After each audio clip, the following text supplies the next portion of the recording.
Stop for a second and really breathe before you scroll away, because if this message found you today, it did not happen for no reason. Something in you was already reaching for it before your eyes even landed here. Think about that person now. Let their face rise in your mind without forcing it. Notice what happens in your chest when you do. The warmth, the ache, the pull that feels soft and intense at the same time.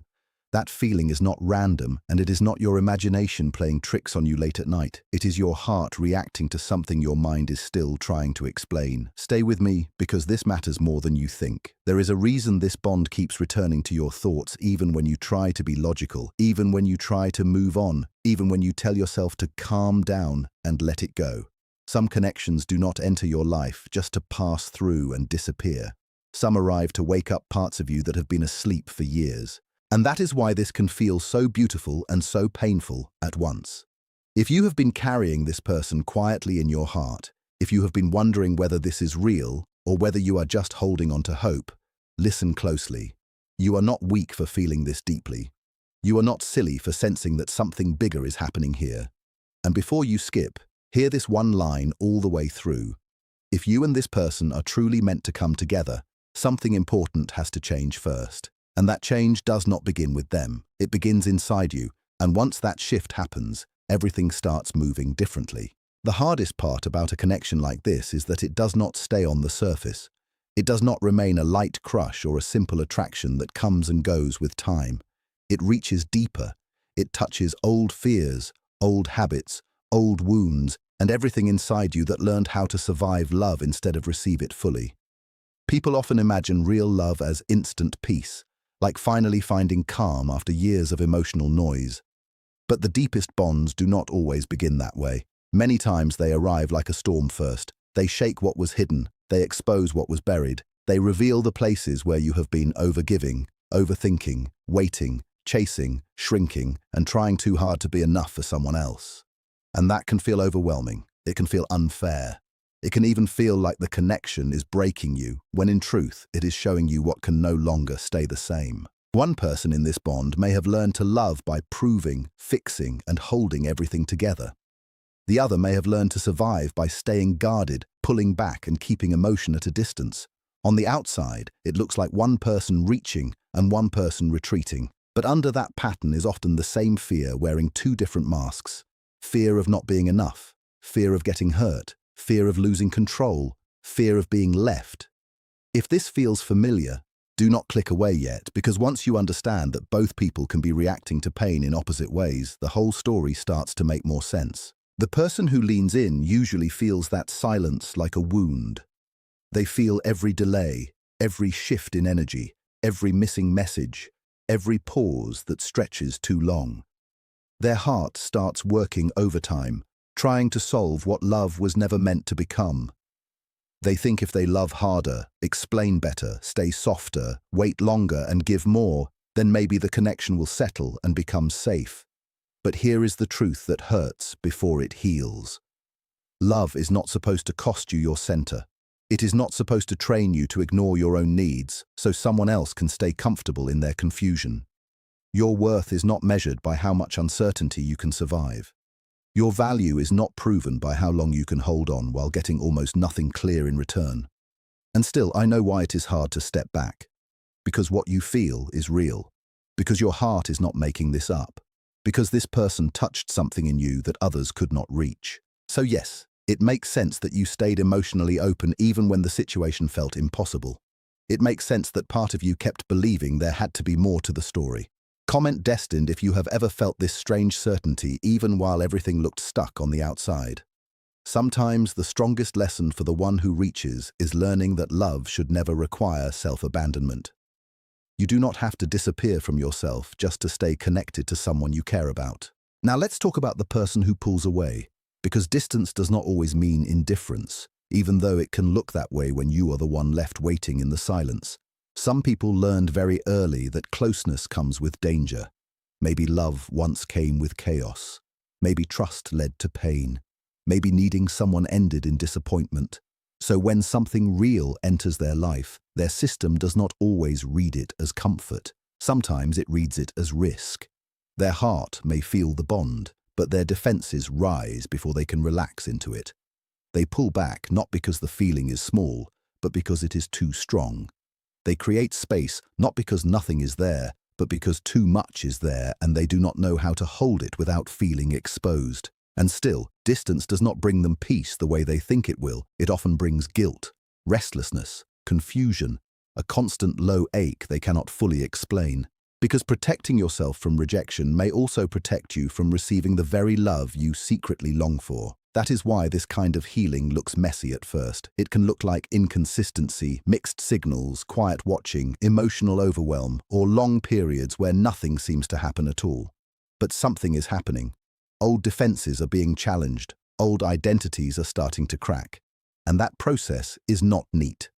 Listen carefully here, because this is where most people misunderstand the journey. Real transformation rarely looks graceful at the beginning. It usually looks like confusion before clarity, distance before honesty, and silence before truth. That is why these connections can feel almost unbearable in the middle. They force you to look at the difference between attachment and real love. Attachment says, "Do not leave because I need you to fill what feels empty in me." Real love slowly grows into something stronger. It says, "I want to meet you fully, but I also want to remain whole within myself." That shift changes everything. It changes the energy. It changes your choices. It changes how the bond breathes. But it does not usually happen because the other person finally sends the message you were waiting for, or suddenly says everything perfectly. The turning point is often much quieter than that. It happens inside you first. It happens when you stop waiting to be chosen as if your life cannot begin until someone else decides. It happens when you start choosing yourself for real, not as a performance, not as a trick, not as a way to make them notice, but as an honest return to your own center. Type yes if you are ready to hear the truth about what has to happen first. Because once you stop reaching from fear, once you stop carrying the whole emotional weight of the connection on your own, the space changes, the pressure changes, and for maybe the first time, they are left alone with what they actually feel. Not just their fear, not just their confusion, not just the story they told themselves to stay protected. They are left with the truth of your absence and the truth of your value. And those are not small things. I need you to really sit with this next part instead of rushing through it, because it can change how you see everything you have lived through. None of the love you gave was wasted. Not one quiet night, not one prayer, not one moment of missing them, not one tear you cried because your heart knew something mattered even when your circumstances felt unclear. Love does not just vanish into empty air. It shapes you, it deepens you, it reveals your capacity, it teaches you what lives inside you when life does not give easy answers. Maybe sometimes you looked back and wondered if all of it was pointless. Maybe you asked yourself whether your care landed anywhere at all. I understand that feeling. But loving deeply, even through uncertainty, is not meaningless. It is painful, yes, but it is not empty. It shows you that your heart can remain alive in a world that often trains people to shut down the moment things become difficult. Many people close quickly. Many people become hard to protect themselves. Many people turn cold because waiting hurts too much. You had every reason to do that too. Nobody would have blamed you. But you stayed soft. You stayed sincere. You kept feeling even when it would have been easier to pretend you did not care. That is not weakness. That is strength in a rare form. If this part hits you deep, stay with me, because the reason this matters is not just emotional. It is practical. The same heart that stayed open must now learn how to stay open without abandoning itself. So what does that actually mean in real life? Not in theory, not in vague advice, but today, tomorrow, and in the days that follow. It means you turn back toward yourself with intention, not to punish them, not to prove something, not to act like you do not care when you still do. You simply begin bringing your energy home. You ask yourself a question that may feel strange if you have spent so long focused on them. What do I need right now? Not what do they need? Not what could I say to fix this? Not what would make them finally wake up. What do you need? What would restore you? What have you neglected while your heart stayed locked onto one outcome? This is where the real shift begins. You start feeding the parts of your life that have been running on leftovers. You pick back up the routines that make you feel alive.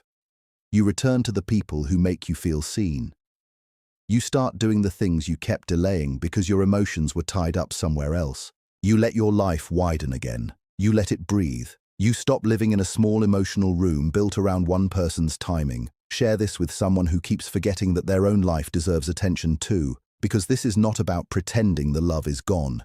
It is about refusing to let love become the only room you live in. The connection may still matter, but it should not be allowed to reduce your whole existence down to waiting and wondering. And when you really begin doing that, something subtle but powerful changes in the way you carry yourself. It is not loud, it is not dramatic, but people feel it. You stop moving like someone whose future is being held hostage by uncertainty. You stop waking up feeling like your life is paused until this one story resolves. You begin to feel like a full person again, someone with direction, color, movement, and meaning outside of one relationship. That grounded energy is magnetic, not because it is a trick, but because truth always carries a different weight than desperation. When you stop relating to someone from emptiness and start relating from fullness, the dynamic changes all by itself. There is less chase, less pressure, less silent panic under every interaction. And the person you care about feels that shift too, even if they cannot explain it with words. This is important, so hear me clearly. This is not a strategy to make someone come back. If you do it only to get a result, you will still be centered on them. This has to be real. It has to be a genuine return to yourself. Only then does the space between you begin to change in a healthy way. And sometimes that change reveals something beautiful. It gives the other person room to face their own feelings without your fear constantly filling the space. Sometimes for the first time, they feel what your presence truly meant because you are no longer over-managing the bond for both of you. Stay here, because now we need to talk about them in a way that may soften something in your heart. They are not always the villain your pain tries to make them into. I know there were moments where the silence, the distance, or the inconsistency made it tempting to write a simpler story, one where they just did not care and that is all there was to it. But human hearts are rarely that simple. Often what looks like withdrawal is someone managing an old fear they never properly healed. Somewhere in them, love became linked to pain, loss, pressure, or the danger of losing themselves. So when a real bond appears, something inside them sounds the alarm. They do not always know that is what is happening. They just feel overwhelmed. They stall, they shut down, they step back. And from your side, it feels personal. It feels like rejection. It feels like a painful question mark placed on your worth. But their fear existed before you. Their emotional patterns were built long before this connection arrived. That does not excuse hurtful behavior, and it does not mean you should accept less than you deserve. It simply means their struggle is not a clean measure of your value. Comment healing if you know this message is meeting you exactly where your heart has been hurting. They think about you more than they show. They feel your absence even when they were the one who created it. They carry unfinished emotion in quiet places they do not always talk about. But their inner work is still theirs to do. You cannot do it for them. You cannot love them into readiness if they are still hiding from themselves. That is the deepest lesson here. You cannot walk their road for them, no matter how clearly you see where it leads. You cannot force someone into truth before they are ready to face it. You cannot keep setting yourself on fire to keep a connection warm while the other person is still afraid of the heat. The most powerful thing you can do is refuse to let their fear become the story of your worth. Hold yourself with dignity. Hold yourself with patience. Hold yourself with enough love that if they do come through what has been blocking them, what they find is not a version of you that has been drained by waiting, but a version of you that is stronger, clearer, more rooted, and more whole than before. Close your eyes for a moment and imagine that.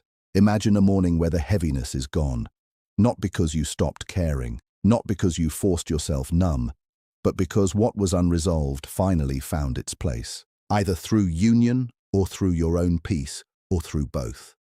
Imagine seeing them and noticing something different in their eyes. No hesitation, no emotional split, no half step in and half step out. Just peace, just presence, just someone who has made a full choice. That is the kind of love your heart has really been waiting for all along. Not intensity without stability, not chemistry without honesty, not closeness followed by confusion. Real peace, real choice, real emotional presence. Do not skip this part, because the love meant for you will never require you to keep doubting whether you matter. Picture what that would feel like in your body. A love that does not wake you up at 2 in the morning with anxiety. A love that does not turn every silence into a test. A love that lets your nervous system finally rest instead of constantly scanning for signs, shifts, and sudden changes in energy. Imagine no longer wondering whether you are enough, not because you convinced someone of your worth, but because you are finally with someone for whom your worth was never in question. That kind of love is not fantasy. It becomes possible when two people take healing seriously, when they stop expecting the other person to repair every old wound, when they stop arriving half defended and half available, when they do enough inner work to actually receive what they say they want. And that is what this season is building, even if the middle feels messy and slow. Every time you choose self-respect over panic, you lay part of that foundation. Every time you bring your attention back to your own life instead of dissolving into fear, you strengthen the future you are asking for. Type me if you have been trying to grow through the waiting instead of letting the waiting destroy you. The middle phase is always the hardest part because nothing looks finished yet. It is easy to think you are lost when you are actually in transition. It is easy to think nothing is happening when everything important is happening under the surface. So do not let the discomfort of the middle fool you into thinking the ending is not real. Middle spaces are temporary. They feel endless, but they are not endless. You are not late. You are not broken. You are not someone who somehow missed the life everybody else seems to be living with ease. You are inside a transformation that is asking more from you because it is preparing more for you. This is not the part where your story shrinks. This is the part where it deepens. The most meaningful chapters are often written in quiet choices no one else sees. The moment you choose healing over fear. The moment you decide to stop begging uncertainty to become love. The moment you stop making someone else's confusion the center of your days. The moment you begin treating yourself with the same tenderness you have been offering everybody else. These choices do not always feel dramatic, but they build a different future. And if this bond is truly meant to become something lasting, then this stage matters more than you know. Because destiny without growth only repeats old pain. Timing without healing only recreates the same cycle in a different season. What has to happen first is not some grand sign from the sky. It is this inner shift, this return to self, this refusal to keep living from longing alone. Once that happens, whether the path leads back to them or forward into something even greater, you win either way. Because you are no longer abandoned by your own heart, and that changes what you attract, what you allow, and what you recognize as real. Listen closely. The future of this story depends less on how tightly you hold it, and more on how truthfully you hold yourself. There is something else you need to remember when the silence feels long, and your mind starts trying to turn every small sign into certainty. Real love does not grow best in panic. It grows best in honesty, in groundedness, in space where two people can see clearly instead of reacting from old pain. That is why your job right now is not to decode every move they make. It is not to chase hidden meanings in every delay. It is not to put your peace on hold until they figure themselves out. Your job is to stay rooted enough that if they do return with clarity, you can meet that moment from strength, not from depletion. And if they do not, you still remain whole. That is what choosing yourself really means. It means your center is no longer moved around by every wave. It means you stop calling uncertainty love just because the feeling is intense. It means you understand that a deep bond still has to become a healthy bond if it is going to last. So if you feel tempted to fall back into waiting, pause and ask yourself one question. Is this bringing me back to myself, or is it pulling me away from myself again? That question can save you months, maybe years, of emotional exhaustion. Because deep feelings do not remove the need for balance. Being meant for someone never asks you to betray yourself first. If anything, it asks you to come more fully into yourself than ever before. That is the paradox. The path to together does not begin in losing yourself inside the connection. It begins in becoming more fully you. And yes, there may come a time when this person finally understands what they were feeling all along. A time when the noise settles, a time when fear no longer speaks louder than truth, a time when they stop confusing distance with safety and start seeing that the connection never really left them alone.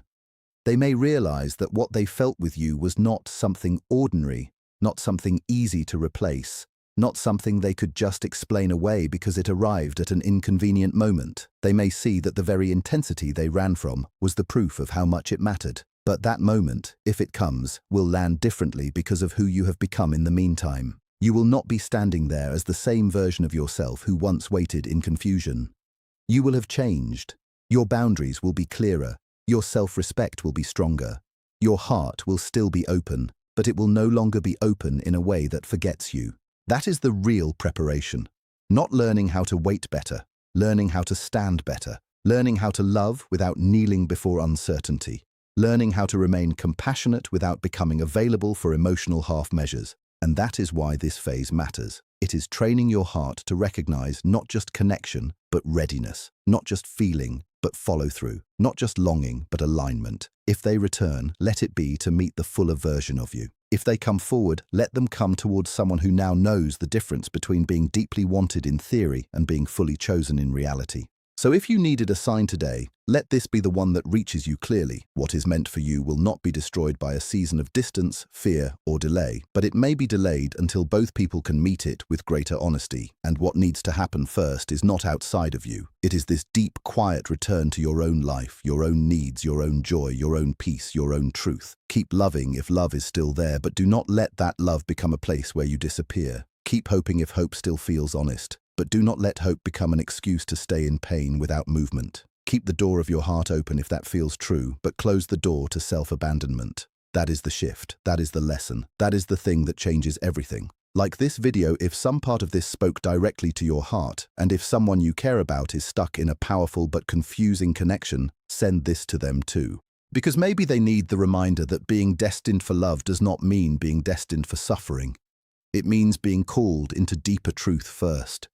And once truth has done its work, what is real no longer needs to hide, chase, or force itself into place. It arrives with peace, it arrives with clarity, it arrives with presence, and when it does, you will not have to ask if it is yours. You will feel the difference in your whole being. Until then, stay steady, stay open, stay with yourself. That is what needs to happen first, and that is exactly why everything can still come together.